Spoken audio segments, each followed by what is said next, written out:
காஞ்சிபுரம் ஏகாம்பரேஸ்வரர் திருக்கோவில் மகா கும்பாபிஷேகம் பதிவு 3.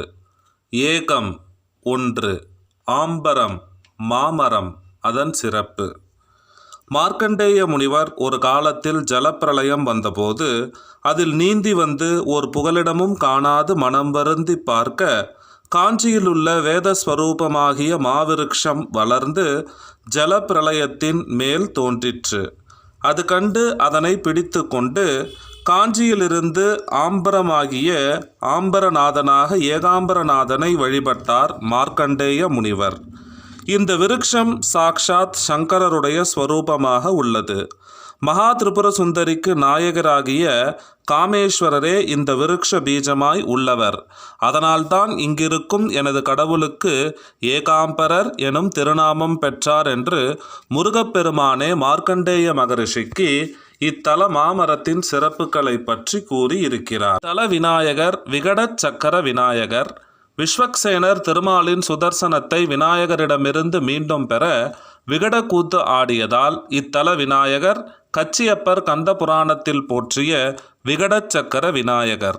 கந்தப்பர் மாவடியின் கண் வேதஸ்வரூபமாகிய மாமரத்தின் கண் சித்தாந்த சுவையோடு கூடிய பழுத்திருக்கும் வேதாந்த கனியை உண்பதற்கு இங்கு வீற்றிருக்கிறார் என்கிறது காமாட்சி விலாசம். கச்சி மயானர் சன்னதி.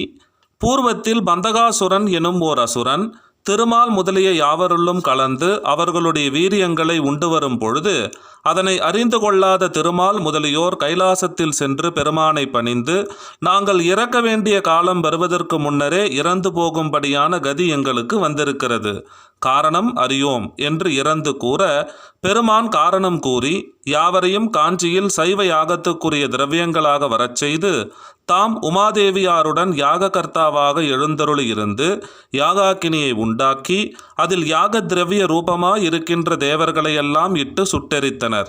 எரிக்கவே அவருள் இருந்த பந்தகாசுரனும் நாசமடைந்தனன். உலகமும் நாசமுற்றது. அதனால் அவ்விடம் மயானமாயிற்று. அக்கச்சி மயானத்தில் யாகாக்கினியாக ஜுவலித்து கொண்டிருந்த சிவபெருமான் லிங்கரூபமாயினார்.